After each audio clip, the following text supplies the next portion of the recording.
¿Cómo están? Muy buenas noches. Yo soy Esdras Chabot y esto es Dinero y Poder. Donald Trump no ha podido cumplir con sus promesas de campaña. Sus órdenes ejecutivas contra los migrantes de 6 países musulmanes, las ciudades santuarios, todas han sido detenidas por jueces federales bajo el argumento de que violan la Constitución.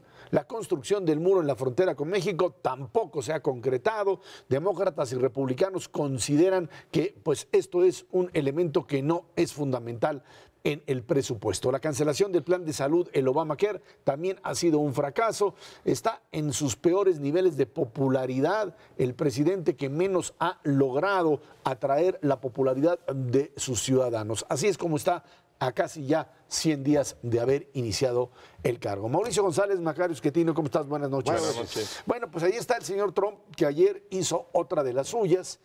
La verdad es que cuando leemos lo que ha sucedido en los primeros 100 días, será el sábado los primeros 100 días del señor Trump, es una y otra vez un catálogo de lo que podríamos llamar un desgobierno. O sea, el que tenga una popularidad del 42% contra un 53% en contra, en algunas encuestas. Esto es producto de esto, de desgobierno. Ayer, cuando de repente alguien filtra en la mañana información con respecto a que él se va a retirar del Tratado de Libre Comercio y lo va a cancelar, lo único que demuestra es que alguien en la Casa Blanca, probablemente el grupo de loquitos encabezados por Steve Bannon y por el señor Navarro, ellos hicieron la orden. Hacen una orden y dicen nos vamos del Tratado de Libre Comercio y se tardan además hasta la noche cuando Enrique Peña Nieto y Trudeau levantan el teléfono para saber qué está pasando, que el señor Trump dice, y ahí está escrita la respuesta en el sentido de que no va por ahí, que no está considerando eso, y entonces tratan de darle la vuelta.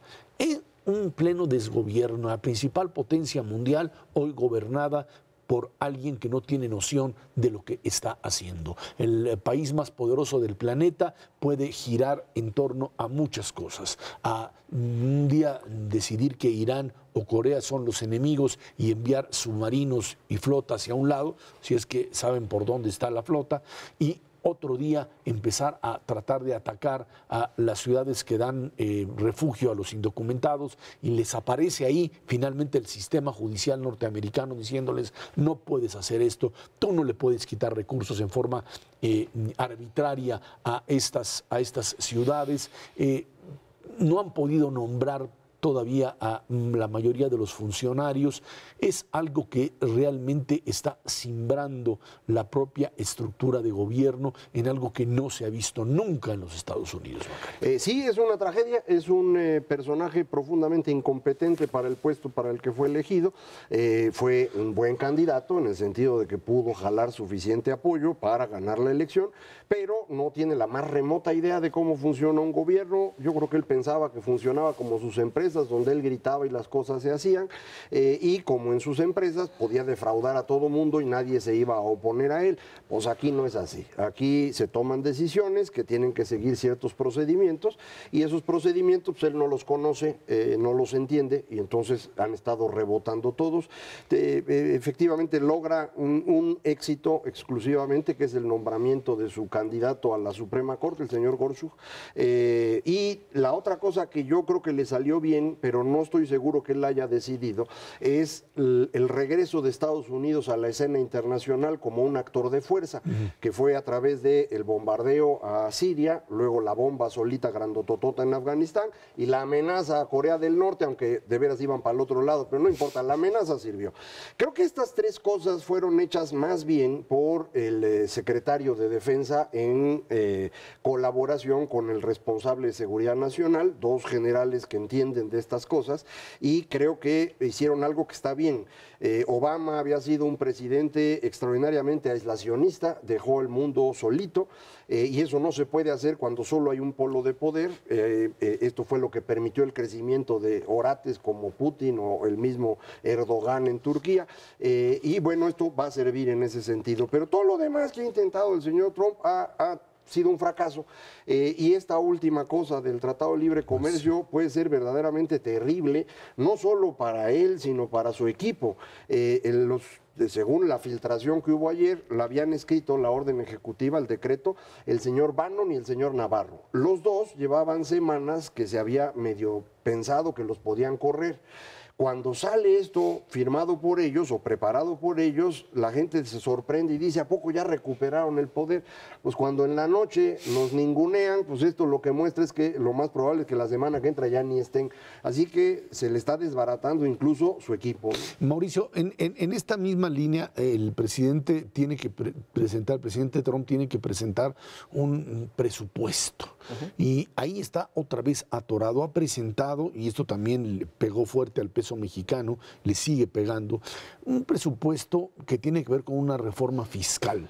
Una reforma fiscal que supone, dice, bajar impuestos, porque, bueno, los republicanos insisten en términos generales en que la mejor forma de crecer es con impuestos bajos, crecimiento alto, y que con eso se pagan los recursos que necesita el Estado, lo que nunca ha sucedido, Mauricio. Así es, Ezra. Yo te diría que para enmarcarlo en algo más amplio, a mí me parece que el presidente Trump ya es una persona que está desesperada, va con su forma de ser, de que no le están saliendo las cosas cuando era jefe de su empresa, pues supongo que lo obedecían si estuvieran bien o mal sus lineamientos. Y eso me parece que es delicado para nosotros, para México, representa algunos riesgos, porque un político desesperado puede hacer cosas, puede hacer locuras, nomás que sus locuras sí tienen efectos sobre millones de personas, empezando por los ciudadanos estadounidenses, pero también por nosotros. Me parece que en esto del Tratado de Libre Comercio, independientemente de que ya reculó un poco, yo creo que no va a quitar el dedo del renglón y yo creo que puede plantear en algún momento una negociación otra vez bastante agresiva de poner impuestos a los productos de importación de México y demás cosas. Entonces yo creo que esto no se ha arreglado, más bien vamos a ver otros episodios de tensión y de nerviosismo ahí. Y con la idea, y él lo dijo, si no hay resultados positivos, pues nosotros nos reservamos el derecho en Estados Unidos de levantarnos de la mesa de negociación, abandonar el Tratado de Libre Comercio. No creo que llegue a ese extremo, pero se va a poner tensa la cosa, esa es mi impresión, por algunos meses más. Segundo, el tema fiscal, esa es su segunda carta para construir una historia de éxito. No hay nadie en el mundo, bueno, quizá con la excepción de Macario, que no le guste que le bajen los impuestos. Entonces, cuando él plantea una disminución de impuestos, es algo que se recibe bien por la ciudadanía. Eso sí es motivo de aplausos. Claro. Nada más que lo hizo de manera muy descuidada. Lo hizo tan descuidadamente que yo no sé cómo lo hizo el secretario del Tesoro, porque plantea muchas cosas, pero de lo más importante, disminuir la tasa del impuesto sobre la renta de las empresas estadounidenses del 35 al 15%. Eso tiene muchos problemas y a México le puede ocasionar también problemas si es exitosa la medida, si se aprueba. Primero, pierde una cantidad enorme de ingresos. Por cada punto de disminución de tasa, el gobierno de Estados Unidos pierde alrededor de 10 mil millones de dólares al año. Entonces son, ¿no? Pues del 35, son 20 puntos, pues son 200 mil millones de dólares al año. ¿Y cómo lo va a compensar?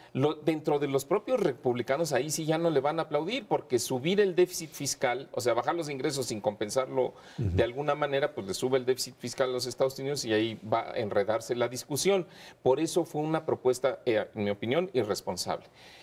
Si se la llegaran a aprobar, a nosotros en México nos meten un problema, porque en el mundo de la globalización, las tasas de impuestos tienen que ser similares. Entonces, si eventualmente Estados Unidos baja, aunque no sea 15, a 20, a lo que sea que se baje, eventualmente México tendría que hacer lo mismo y pues sí estamos en muy mal momento porque las finanzas públicas están débiles y estamos a punto de cambiar de gobierno y este gobierno dijo que ya no iba a haber cambios fiscales.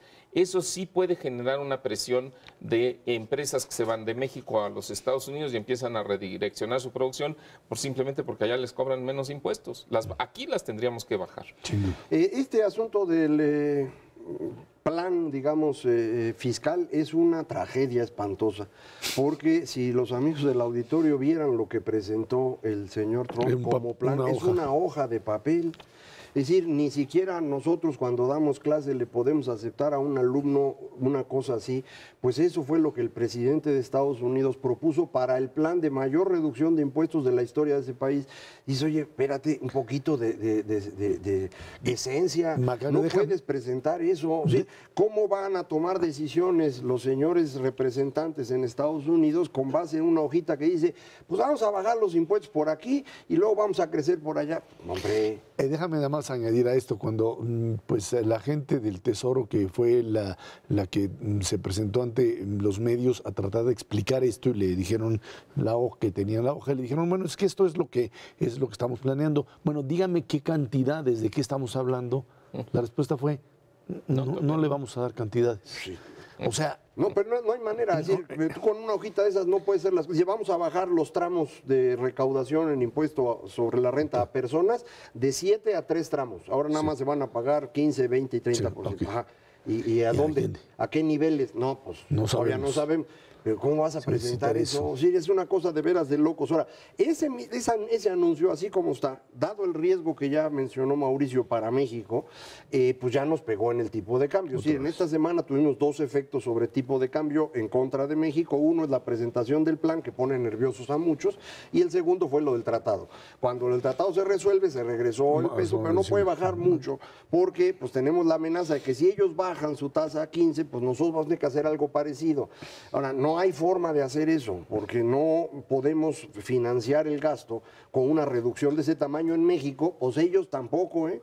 Entonces, ojo, en los próximos días tiene que discutirse la ampliación del techo de deuda en Estados Unidos. Sí. Si este plan, viernes, creo. Sí, si este plan se va a llevar a cabo, pues tienen que ampliarle el techo, y eso no lo quieren hacer. Entonces, déjame abundar un poco sobre el tema de los riesgos para México, precisamente con esto que acaba de agregar Macario, que se complica la discusión. Vamos a suponer que la reacción de los legisladores en Estados Unidos es parecida a la nuestra, que es, oiga, pues esto es un completo, esto digo, es una vacilada, no tiene detalles, etcétera.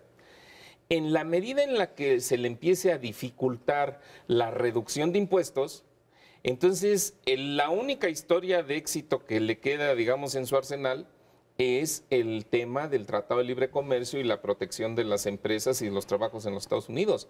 Entonces, ese a mí me parece que nos puede aumentar el riesgo como México de que si se le dificulta lo fiscal, se nos ponga el señor Trump más agresivo, bueno, él y sus asesores, en el Tratado de Libre Comercio. Ahora, también hay que reconocerlo. Afortunadamente, en esta propuesta ya no insistieron en el famoso impuesto de ajuste fronterizo, que ese también nos hubiera complicado aquí bastante la vida en México, porque hubiera sido una discusión muy larga y además no tenemos un mecanismo claro en nuestro país para poder compensar esta medida, que es encarecer las importaciones de Estados Unidos y abaratar sus exportaciones.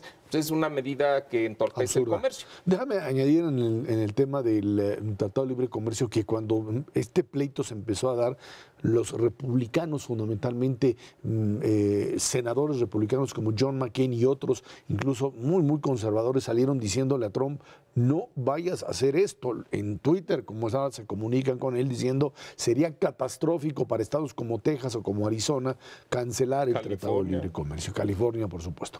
Aquí el tema es más complicado. El tema porque le pega a sectores productivos muy sensibles de la sociedad norteamericana este tipo de planteamientos que hechos así a la ligera parecen muy nacionalistas, suenan a político mexicano nacionalizando la banca, ¿sí? Así es, y nos lo echamos y no pasa nada, y golpeas y tienes consecuencias por ello.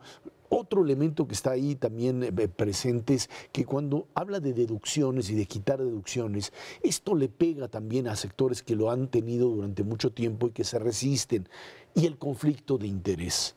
Muchas de las áreas de los que él está hoy quitándolo, por lo menos el papelito suponiendo que le va a quitar los impuestos, son beneficiarios, este tipo de planteamientos serían beneficiosos, es la palabra, para él, para Donald Trump y sus negocios, lo que genera un conflicto de interés bajo el principio además de que él no presenta su declaración de impuestos en algo que es, pero va a ser una verdadera catástrofe, si así continúan, una catástrofe electoral para los republicanos. Sin duda, eso es exactamente lo que puede ocurrir en el tema del impuesto sobre la renta, donde la tasa máxima es casi 40%, la baja 35%, pues obviamente sus detractores van a decir, oye, ¿y en qué cajón caía el señor Trump en lo personal, en su ISR personal? No, pues en el de 40. Ah, pues es que hizo esto para pagar No, el pues menos impuestos. está quitando el impuesto mínimo. Digo, que era donde él estaba. yo pienso que no lo está haciendo por esa razón, pero bueno, No, no eso no quiere decir que no lo vayan a criticar por ello. Pero déjame comentar otro punto, que es el tema del asunto de la perspectiva que se puede dar para la negociación del Tratado de Libre Comercio. La llamada del presidente Peña Nieto, que aparentemente fue buena con el señor Trump, quedó claro que tiene que ser una negociación rápida, porque ambos países tienen el interés de que no se empalme esto con el proceso electoral del año entrante, en los dos casos de los dos países. Entonces creo que eso va a ayudar a que la incertidumbre al respecto se despeje. Y le apuren y no anden haciendo esto. A ver, si funcionan con la locura de Trump, uno nunca puede saber para dónde va. Vámonos a una pausa. Esto es Dinero y Poder.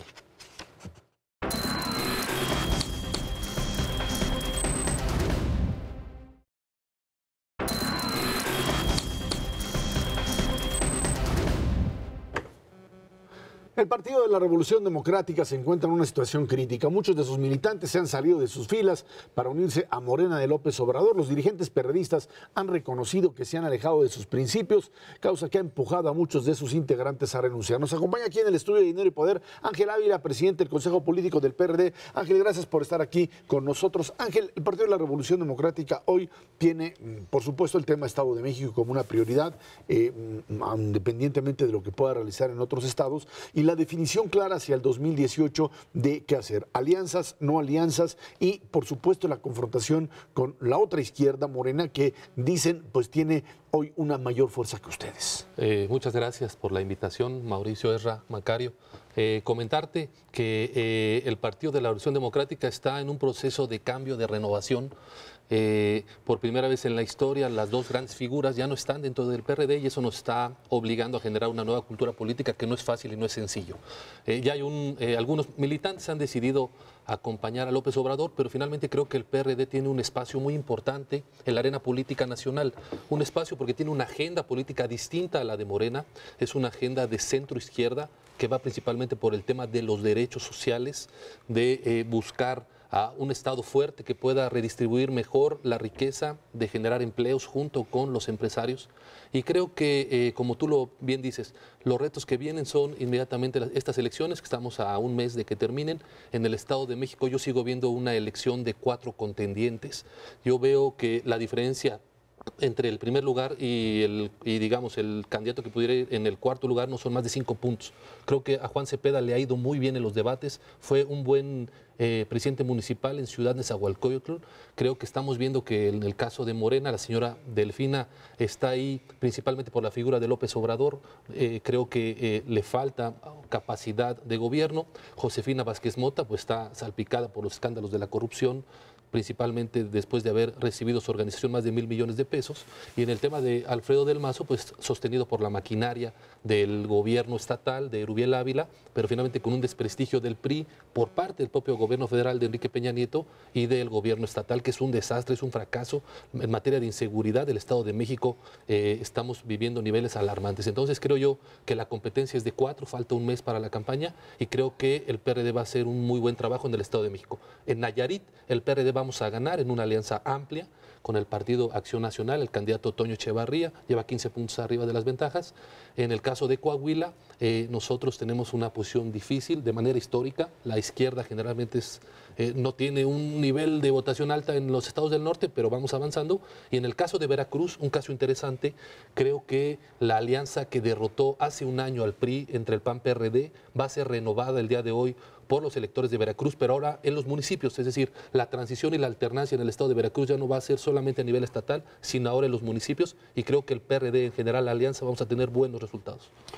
Ángel, este fenómeno de trasvase de militancia entre el PRD y Morena, me parece que ha sido magnificado en los últimos días porque una parte importante de quienes pues, realmente son seguidores de López Obrador se habían quedado en el PRD durante un buen rato a ver cuánto pues, podían obtener de prebendas, digámoslo así, pensando fundamentalmente en los senadores, por ejemplo, que fueron electos todavía cuando López Obrador era militante del PRD, se mantuvieron ahí y ahora se mueven y dan una impresión como de un mayor movimiento, eso por un lado. Y por otro, con respecto a la elección del Estado de México, mencionabas ahorita a los candidatos y una preocupación que yo tengo en el caso de la candidata de Morena es que pues, reconoció haber cometido un delito bastante grave, que es retenerle recursos a los trabajadores del municipio para destinarlos a su grupo político, el grupo del señor Higinio. Entonces, pues esta parte es la que a mí me parece que es interesante, no es únicamente una magnificación del movimiento hacia Morena, sino al mismo tiempo candidaturas de este partido que a diferencia de lo que dice su líder, pues no son tan honestos como parecen, ¿no? Sí, yo no me imagino, como decía la candidata Delfina, que los 200 trabajadores hayan llegado a su escritorio a pedirle por favor que le quitaran el 10% de su salario que va para su familia para entregárselo a Morena. Estamos viendo que son ilícitos, está prohibido por el Instituto Nacional Electoral hacer eso. Creo que debe haber un castigo importante para ello y evidentemente pues que la bandera de la honestidad valiente no está en el caso de Morena. Creo yo que en el caso del Estado de México, en el PRD es una marca muy fuerte. Somos la segunda fuerza en estos momentos. Tenemos gobiernos como Nezahualcóyotl, como Valle de Chalco, muy importantes. Somos la segunda fuerza política en la Cámara de Diputados local. Y como tú dices, hay algunos que se han salido o que estaban dentro del PRD con la única misión de desprestigiar y de dinamitar un proyecto de centro izquierda como lo es el PRD. El PRD no cree en visiones maniqueístas. Ayer escuchaba a López Obrador en una entrevista de televisión que decía, la corrupción se va a acabar solamente cuando el presidente sea honesto y yo llegue. Eso es falso. Eso es poner en la polarización a la sociedad mexicana de decir que un solo personaje con ser honesto va a acabar la corrupción. La corrupción se tiene que acabar en este país con la aplicación de la ley, donde todos seamos iguales ante la ley, se respete, pero además el nuevo sistema nacional anticorrupción entre en vigor. Volvieron de nueva cuenta a posponer, ¿no?, la ratificación o digamos la propuesta del fiscal anticorrupción actual, pero yo creo, y eso lo cree buena parte del PRD, que este problema del país se va a resolver con mejores leyes en donde todos las cumplamos y quien comete un delito sea sancionado. Ángel, el reto electoral inmediato sin duda es el Estado de México, bueno, Nayarit y las elecciones de este año, pero me parece que el reto más importante por su trascendencia pues es la elección presidencial del 2018. Los estudios que yo he visto de preferencia electoral, aunque es muy temprano, pero los que he visto recientemente, pues apuntan que el PRD podría tener un 8 o 10% de votación. Se estima que quien quiera que sea que gane la presidencia de la República en el 2018 necesitaría por lo menos 25 o 30% de la votación. Si vemos y consideramos estos números, pues vamos a decir que al PRD sí le falta un buen trecho. Y entonces regreso a las alianzas a nivel nacional. ¿Qué cancha ves tú como militante del partido de hacer una alianza fuerte para el 2018?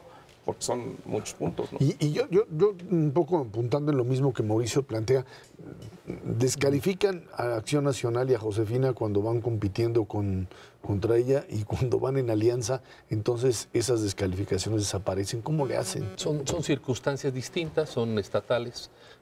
Nosotros estamos diciendo con Josefina que ella evidentemente nos diga si se ocupó ese dinero de los 1,000 millones o no se ocupó en la fundación de los migrantes que tiene. No pasa nada ahí.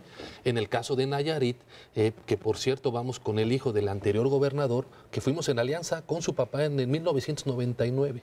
Ahí yo no conozco que Antonio Echevarría García tenga algún señalamiento como lo tiene Josefina. Eso nos tiene que nosotros poner un bozal para decir qué nos gusta o qué no nos gusta. En el caso de la elección del 2018, creo que el PRD tiene que trazarse una ruta de primero tener un candidato propio. El PRD en todas las elecciones presidenciales por lo menos desde el año 2000, estamos yendo en alianzas. Es decir, nuestros candidatos de izquierda, Cuauhtémoc y Andrés Manuel en su momento, fuimos en alianza con el PT, con Convergencia en su momento, Movimiento Ciudadano, con el PRD. Es decir, no son nuevas las alianzas para el PRD. Y creo que en este caso el PRD tendremos que estar haciendo los esfuerzos para tener un candidato propio y a partir de ahí generar una plataforma que permita que otros actores políticos de la sociedad civil, actores políticos de otros sectores sociales, partidos políticos, puedan converger en esta alianza de centro-izquierda. Lo que no buscamos nosotros es que la polarización se instale en México. La polarización hace mucho daño a las sociedades porque nos dividimos entre los buenos y los malos. ¿Estás conmigo o contra mí? Esa es una visión que en un país de 120 millones de habitantes no puede llevar a nada bueno, va a llevar a las tragedias, como lo comentas tú, Macario. Y hablando de eso, entonces, una posible alianza con Morena y López Obrador para 2018 estaría fuera de discusión, dado que él es el que polariza, ¿no? Cada día la veo más lejana, hay una falta de respeto hacia la militancia del PRD y hacia lo que ha significado el PRD para la propia carrera de López Obrador. Cuando uno quiere ir a una alianza, se sienta en una mesa sin condicionamientos previos para construir un proyecto de nación conjunto. Cuando tú quieres imponer tu propio proyecto frente a los demás, evidentemente no hay ganas de generar una alianza. Nosotros en el PRD estamos abiertos a construir un gran polo democrático que pueda generar esa tercera vía, esa alternativa distinta a lo que estamos viendo en un gobierno fracasado de Enrique Peña Nieto o a esta visión nacionalista de López Obrador, que lo que busca es regresar a México al pasado. A mí me espanta, aunque fue nuestro candidato en 2006 y en 2012, las propuestas de Andrés Manuel el día de hoy de regresar a la Constitución de 1917, de decir que tiempos pasados fueron mejores, a mí no me gusta, no la comparto. Creo que el PRD, al contrario, debe de proponer un proyecto hacia el futuro, hacia las nuevas generaciones y hacia la nueva realidad plural del país. Tendríamos que, perdón, Mauricio, tendría que haber un tipo de ruptura importante dentro del PRD. Hay todavía sectores dentro de ese partido que siguen pues nostálgicos, incluso de la propia figura de López Obrador, del propio nacionalismo revolucionario, y cada vez que hablan del proyecto socialdemócrata, pues está en el papel, Ángel, pero no en la realidad. Bueno, tenemos en los gobiernos estatales, en el caso de Morelos o de Michoacán, esta agenda socialdemócrata de derechos sociales vinculada y sin dejar de tener nuestra idea de que el capital privado y el Estado deben de tener una armonía en conjunto para generar empleos. Es decir, no estamos buscando esta vieja visión de la izquierda, de los medios de producción, del nacionalismo, etcétera. Creo yo que hemos tenido buenos ejemplos en los estados y creo yo que ese debe ser el camino del PRD, generar un candidato propio que pueda estar abierto a la construcción de esta tercera vía, de esta tercera opción. Rápidamente, Ángel. Sí. Precisamente, tú eres un militante joven del PRD. Gracias. ¿Y cómo atraes? Yo creo que el PRD ha tenido problemas para atraer a los jóvenes, precisamente esta agenda que tú hablas de una izquierda de centro, moderna. ¿Cómo le piensan hacer? Bueno, nosotros, una de las banderas principales que ha tenido el PRD es la lucha porque se cumpla la Constitución en el 1% del caso de la educación, en apoyos culturales a proyectos que tengan que ver con la innovación, en donde los jóvenes se sientan representados como gobiernos del PRD y en las políticas del PRD. Si hay un partido que impulsó el tema de las becas salario para que los jóvenes no dejan de estudiar, es el PRD. Y por supuesto que nos falta mucho entrar al tema de las redes sociales, que es un fenómeno nuevo en la política. Lo decían algunos analistas, ahora el que gobierna está en desventaja porque tiene muchísimos reclamos por parte de la sociedad y es como los partidos tenemos que ir entendiendo esta nueva realidad. Creo que el PRD va a seguir siendo importante la bandera que deba tener hacia los jóvenes, que tiene que ver con el tema de educación y empleo. Bueno, pues ahí está el planteamiento del PRD. Veremos lo que sucede después de la elección del Estado de México, Nayarit, Coahuila. Y platicamos. Ahí está, y Veracruz, por supuesto. Ángel Ávila, presidente del Consejo Político del PRD. Muchas gracias por estar aquí con nosotros. Al contrario, estoy a su orden. Muchas gracias. Vámonos a una pausa. Esto es Dinero y Poder.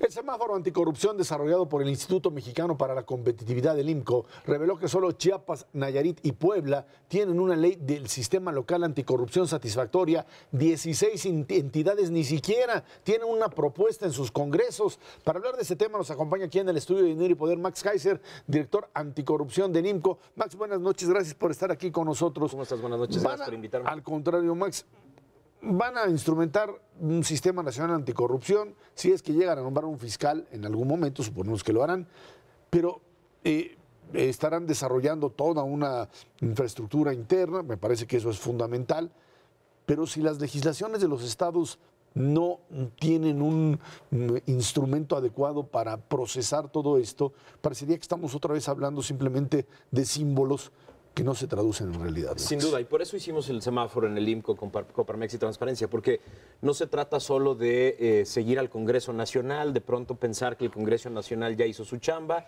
y eventualmente algo así como por generación espontánea los estados harán la suya. Eso nunca ha sucedido. Menos cuando tenemos temas como estos en donde estás tocando no solo las cosas que hacen mal los políticos, estás tocando su forma de vida. Entonces, obviamente, las reacciones en contra, los pataleos son obvios, eran esperados. Quienes hemos estado en este tema tantos años, no podíamos esperar menos que resistencia, pataleo, retraso, etcétera. Justo por eso hicimos un semáforo en el que de manera objetiva medimos 10 cosas que tiene que tener su Constitución, 30 cosas que tiene que tener su ley. Y generamos un parámetro objetivo para que no tuviéramos que estar haciendo opiniones subjetivas en cada uno de los estados y tratando de entender las diferentes dinámicas y las distintas agendas locales. Un parámetro objetivo que pone una línea clara que nos permitirá tener un sistema lo más homogéneo posible, ¿no? Aquí creo que hemos tenido un movimiento contra la corrupción que tiene altas y bajas que a mí me preocupan un poco. En el siglo XX el sistema político dependía de la corrupción, era un sistema corrupto y corruptor. Había cierto control por la verticalidad que tenía. A partir de 97, cuando se rompe este sistema, pues nada más nos quedamos con la corrupción. Ahora se ha vuelto un problema cada vez más serio y el enfrentamiento desde la sociedad, que el IMCO, Transparencia, varios grupos sociales han estado impulsando, ha sido para mí muy impresionante. Se logró una reforma constitucional, en parte porque el presidente traía cargando la Casa Blanca y pues tuvo que sacarla.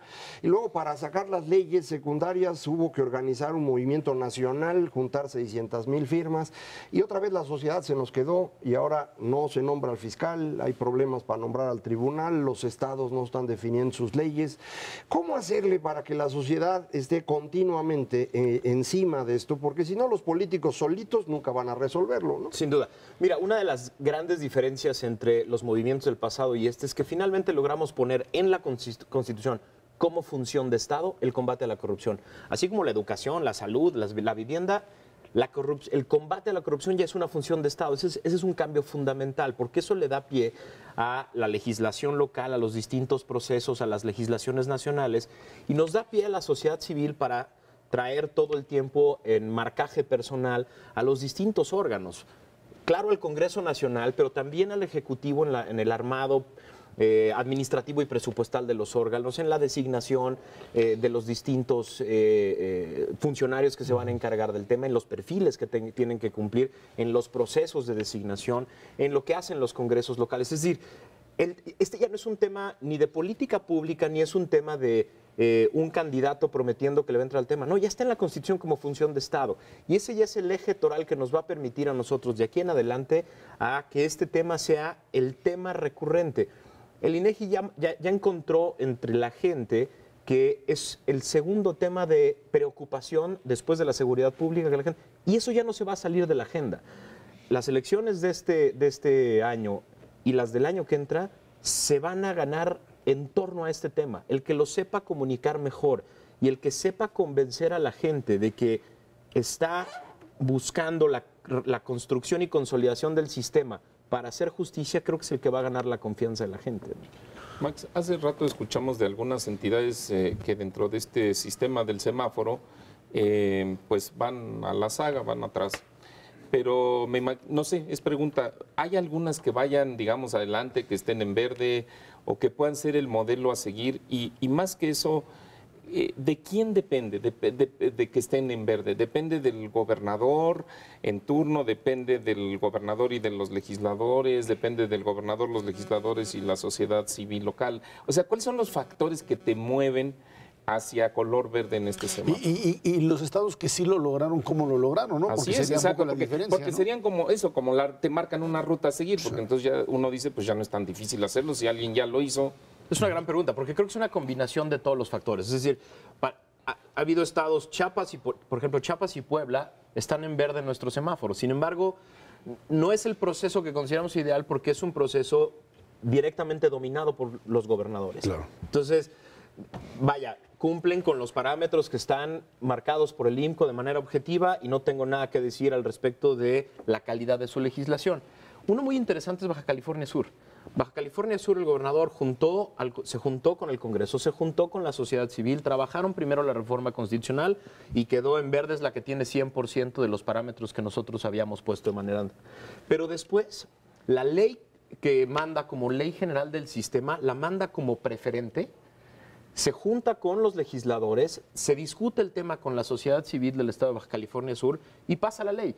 Ese es un proceso que creemos que debe ser repetido en varios lados. Es decir, que no parezca una instrucción, las mayorías en el Congreso se ponen de acuerdo, pasa sin discusión, porque como decía Macario hace rato, creo que es muy importante que legislaciones como estas que tocan la forma de vida de los políticos estén acompañados de la legitimidad que le da el discurso abierto, el discurso, perdón, la argumentación por parte de los distintos frentes, la crítica, ¿no? La transparencia, no solo en las posiciones de cada lado, sino en los insumos que se utilizan para discutir, etcétera, ¿no? Entonces, hay buenos ejemplos. Ahora, hay otros ejemplos muy interesantes. El Estado de Morelos, en nuestro primer semáforo, estaba en rojo en la reforma constitucional, porque era abiertamente inconstitucional varios de los elementos que ponía. Entre ellos, por ejemplo, el Congreso del Estado designaba directamente al Comité de Participación Ciudadana, que era algo de lo que ya queríamos superar.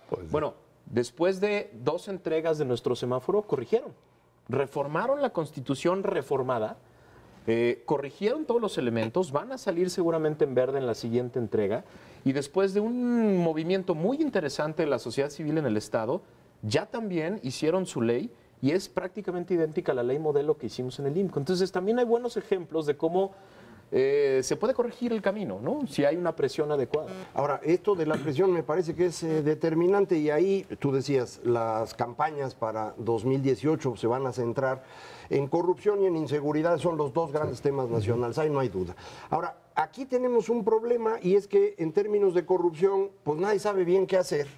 Y los candidatos nos van a inventar lo que sea. Pues hay uno por ahí que dice que es honesto, pero todos sus seguidores recogen dinero diario. Eso no es lo que necesitamos. Necesitamos claridad y ahí creo que, no sé si es una especie de autocrítica social, no ha habido una comunicación correcta para la población de qué es el sistema anticorrupción, de cómo va a funcionar, de manera que todo el mundo le quede claro.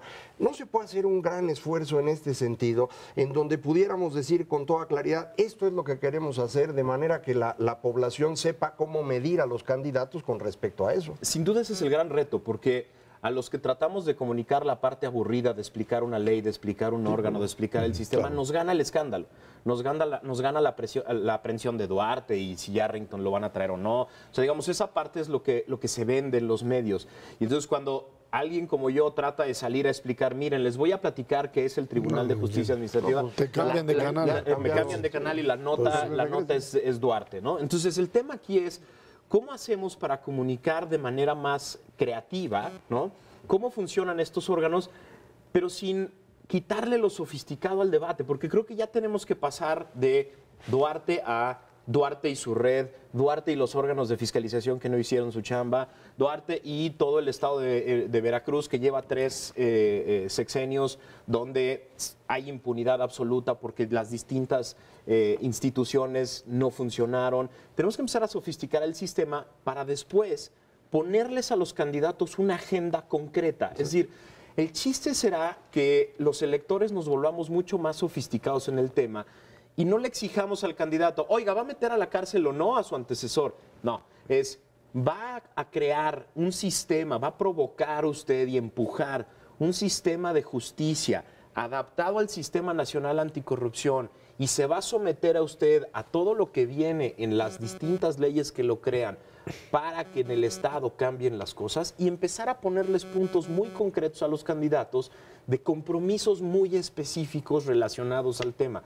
Porque si no, vamos a caer otra vez en la trampa de, ¿va a meter a su antecesor a la cárcel sí o no? Y entonces viene la presión esta de tengo que además, meterlo, ¿no? además, él no es el que mete o deja de meter en un sistema legal, digamos, en un sistema democrático. Parte del escándalo en los Estados Unidos en la campaña era que el señor Trump le decía a Hillary que la iba a meter a la cárcel y decían, bueno, pues si no es usted el que la va a meter, hay un sistema legal. Esta parte de la construcción del sistema legal parece donde nos hemos quedado atorados. Algo que estamos todavía muy convencidos de que el sistema como tal o la estructura de lo que serían ministerios públicos o lo que sería policías de investigación y debidos procesos, etcétera, esa es una parte en que si no la construimos como tal, todo lo que sigamos hablando de Sistema Nacional Anticorrupción o mecanismos de ejercicio de justicia se va a quedar en el aire. Sin duda, y creo que por eso la sociedad civil está llamada a ser algo así como los guardianes del largo plazo, ¿no? Es decir, mientras en el corto plazo se están discutiendo los escándalos y las aprehensiones y demás,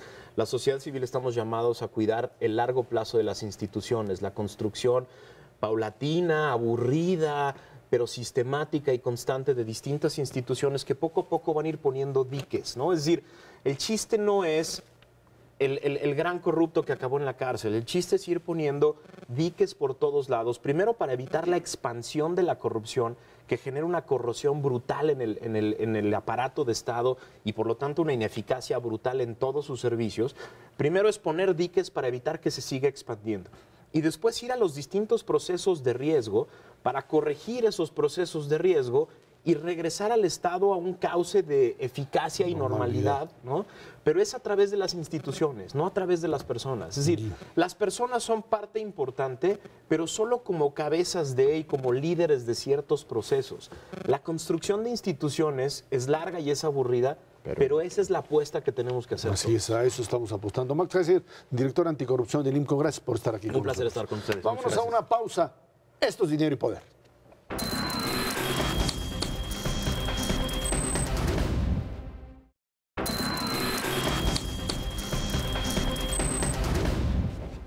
En Francia, el candidato del movimiento En Marcha, Emmanuel Macron, y Marine Le Pen del Partido Frente Nacional se disputarán la presidencia de ese país en la segunda vuelta electoral el próximo 7 de mayo.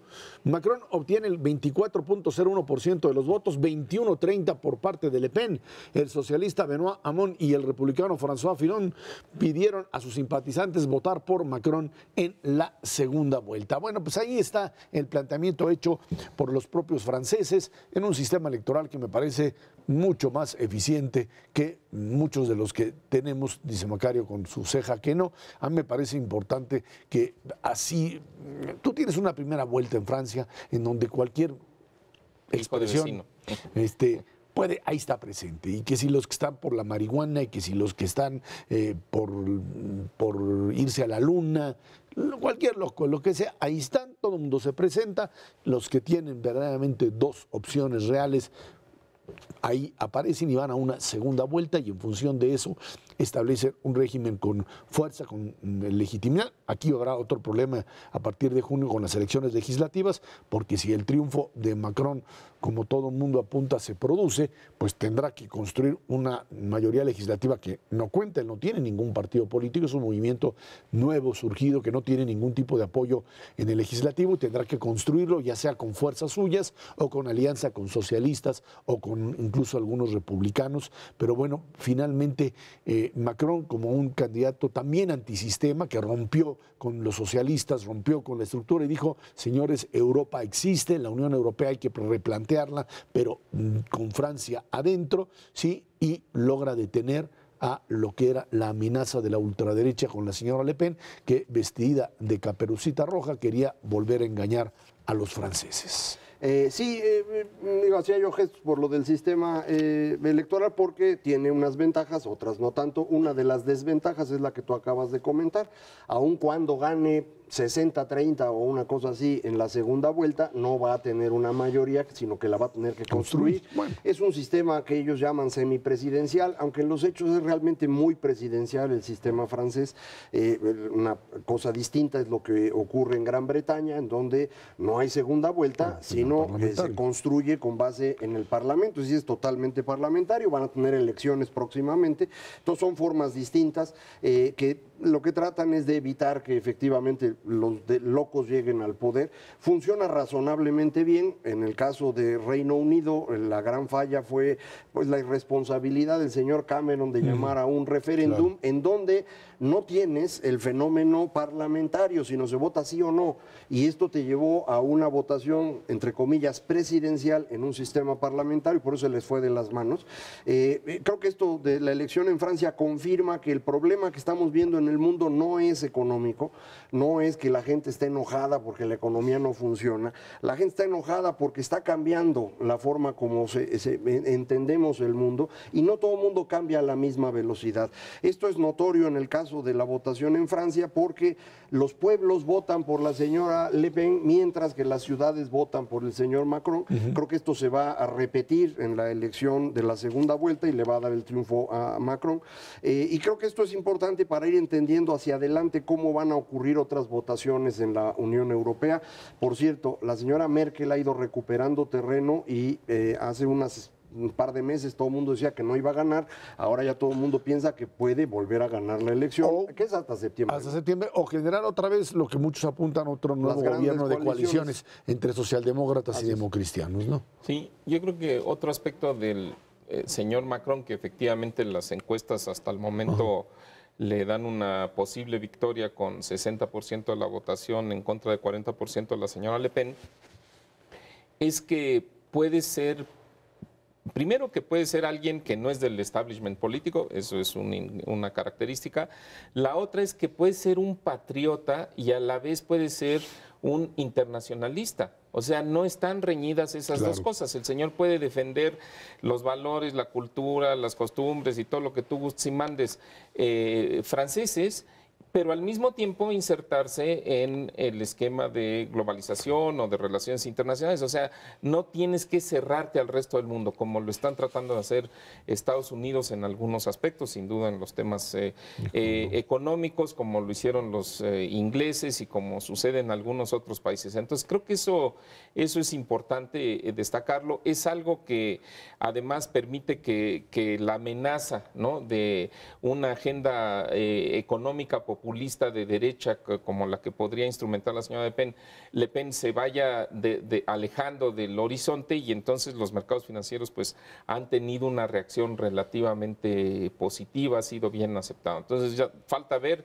es en mayo 7 la elección, me parece, no falta mucho tiempo, pero en principio pues parecería que el señor Macron saldrá triunfador, ¿no? Creo que es interesante para ir interpretando lo que está ocurriendo en otras partes del mundo, tratar de jalarnos hacia México y cómo podría reflejarse este tipo de cosas aquí.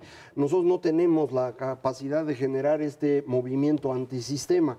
Aquí en México hay varios que se dicen antisistémicos, sin embargo no lo son, porque la forma como se construyó el régimen en México en el siglo XX es muy parecido a como se hizo en la Unión Soviética, un sistema prácticamente totalitario que ocupa todo y que adoctrina a la población aquí en México a través del sistema educativo, de manera que hoy en México pues todos son priistas, ¿no? Unos son priistas de ahorita, otros eran priistas y se volvieron perredistas, y luego de perredistas a Morena, y los del PAN, que eran la oposición del PRI desde su inicio en el 39, paulatinamente se han ido contagiando y es como una misma lógica.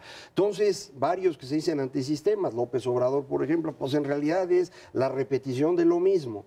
En Francia sí hay esta posibilidad de salir desde otras partes del sistema, aún incluso habiendo trabajado dentro del gobierno, se puede salir de esto para construir un movimiento distinto. Acá en México esto no parece posible y eso pues es una tragedia, ¿no? Hay que pues partir del principio de que lo que se trata ahora en Europa y a partir del triunfo de Macron es de volver a armar lo que se llama esta remodelación de la Unión Europea. Una Unión Europea que es cierto, tuvo problemas muy serios de toda organización supranacional, o sea, grandotota de muchas naciones, con un aparatote burocrático, con un error gravísimo que les costó la crisis 2008 o 2009, 2010 más adelante, que fue el no tener un esquema impositivo común, y esto generó pues lo que hizo España o lo que hizo Portugal, La misma Irlanda, Gran Grecia, Gran Bretaña en su momento, donde pues, si no tienes un concepto unitario